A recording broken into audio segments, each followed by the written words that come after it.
Well, I don't know where you've been, but don't just stand there. We got to get ready for swarm season. Let's get to it.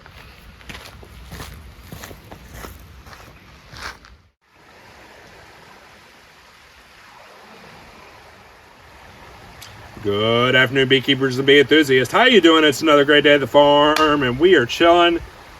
Not really chilling that much. It's actually started to warm up recently because, you know, it's early March. The days are starting to warm up a little bit. You know, the freezing temperatures have kind of left us a little bit. It's not to say we still can't have freezing nights, but the weather has definitely gotten warmer recently. And so, of course, what we are doing now is we are getting ready for swarm season. You know, now I won't go big into what swarm season is, but if you don't know, swarm season is when honeybees in a certain area will basically start to split, and a half or a third of the colony or so will basically go and find a new home.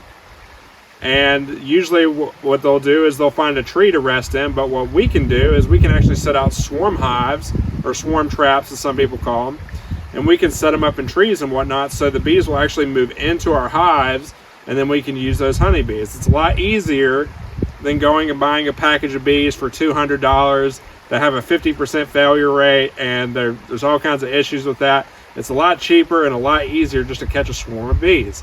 So, of course, swarm season is pretty much when the spring starts, right when the flowers start to bloom and the nectar starts coming out. That's when bees will start revving up.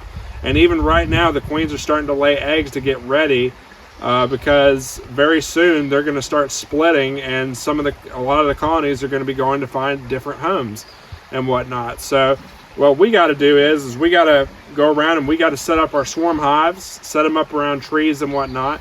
What I was just doing a second ago was I was cleaning out that hive, and where the colony that was there, they ended up leaving. So I was cleaning it out, making sure it's good to go.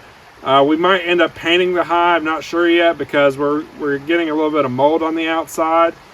So we might paint it, but once we're done with that, I'm basically going to bait the hive, the main hive, and I'm going to get it ready. And so hopefully a swarm will move in, because if you don't want to set out a swarm hive or set out a swarm trap in a tree, you can actually bait a main hive, and you have a very good chance of a honeybee colony moving into the hive, and you're good to go. You got a colony of bees and you're done. You don't have to move them into a new hive or anything. They're ready to go. So this is something we started doing probably about 2 years ago, catching them in main hives, and it was a lot easier. This year we're going to do a lot of it because we've got a lot of hives sitting around that are empty, and we're just going to basically bait those hives and get them ready. And so you know, when the swarms start going out, they can just find the main hives, they can move in, and it'll be good to go. So, but yeah, it's been great. You know, we don't really make too many videos throughout the winter time because, you know, of course the bees aren't very active in that time.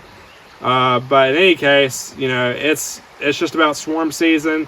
You know, once it warms up just a little bit more and the nectar starts coming out, the bees are going to be in full swing, and we're going to be right there trying to catch them. Of course, we're going to be getting some great videos for you and all that good stuff. So we're very excited, and yeah. So what's some of the things you can be doing to get ready for swarm season? And really, you want to start now because, like I said, probably here in a few weeks, 3 or 4 weeks, it's going to be full swarm season. And you've only got a few weeks of swarm season. And after that, bees can still swarm, but they just don't swarm as much as they do at the very height of swarm season. So now is the time to get ready. You know, in fact, I would say probably in a few places, in the southern United States, it's probably already started, but in any case, it's in North Carolina in the mountains here. It's definitely about to start, and so we got to get ready. So what are some things you can do to set yourself up for success? Well, you know, we've showed you many of our videos where we give you like advice on how to get ready for catching bees and whatnot, or what you can do to be a successful beekeeper. But really the biggest thing you need to do right now is you need to determine, you know, how you want to catch your bees. You know, do you want to use a swarm trap, which is just generally a single deep of a Langstroth, or we use Lands hives. So we use a single Lands hive or a swarm hive, and you can basically set it up in a tree somewhere. Remember, the edge of tree lines is a great place to catch bees. Bees love to move into tree lines. So you can set up a swarm trap right on the edge of tree lines and you'll be good to go. Remember, you got to make sure you have the right bait on the inside. If you get some propolis, rub it on the inside of that hive. It's a very good attractant. Also get you some lemongrass essential oil. It's a very good way to attract swarms, and you just put it in a little vial, or you can put it in a little plastic bag with some paper towel. Like, put a little bit on paper towel, put it in a little plastic baggie, poke a hole in it, and put it on the bottom of your swarm trap, and the bees will love it. They love that smell. It's good to go. Don't overdo it on the lemongrass essential oil, though. You don't want to put too much in there or it'll scare them away.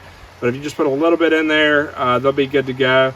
And yeah, and one of the biggest things you can do is if you are setting up a swarm trap somewhere and you're trying to catch bees, you need to get you some frames with comb, with empty comb on those frames, because bees love when they can move in and they already have good real estate that they can start working on. So if wherever they're moving, if it has existing comb there, then the bees will really enjoy it, and they'll be a lot more likely to move in. But if you don't have comb, you know, don't beat yourself up over it. When we first started catching bees, we didn't have any comb, so it wasn't that big of a deal. But if you do have some comb to put in those hives, it's a lot better, and the bees will love it. They'll be a lot more likely to move in. And yeah, it'll be really good. We're going to be, of course, filming all throughout the season, you know, our swarm traps and our main hives that we're trying to catch bees in, and we'll show you how we bait them, and it'll be a good time. It's a lot of fun. Swarm season is probably one of my favorite times because I love setting out a swarm trap somewhere and basically coming to that location within a few days or a few weeks later and checking to see if there's bees. And there's nothing better feeling than you see a bunch of bees coming in and out of that swarm hive, and that lets you know that you caught a colony. And it's very exciting. So, you know, when I think about that, I don't have to spend $200 on a package of bees and I can just catch them in a swarm trap. It makes my financial situation feel a lot better, because you will spend a fortune buying packages of bees, and we have spent fortunes in the past buying packages of bees, and a lot of times those packages failed and they didn't do good, and it was just a waste of money. You know, when you build you a swarm trap, or you buy one, or you get one to set out there, you know, you can catch bees and you can use it year after year after year, and it's good to go. You don't have to worry about, you know, if the bees do die or something like that, then you didn't really lose anything because you still got your swarm trap. So it's a lot more efficient that way. But in any case, it's going to be very exciting. I'm so excited to get started this season, and we're going to get some good videos going. And yeah, it's just going to be a lot of fun. So go ahead, if you want to know more about catching swarms to get you ready, we have all kinds of videos. We have a lot of playlists you can look at that will show you, hey, this is what you need to do to get ready and stuff like that. So go and look at those. And if you want to watch us during our journey this year, we will have plenty of videos for you, and we'll show you every step of the way. So in any case, thank you for stopping by, and until next time, we'll see you soon.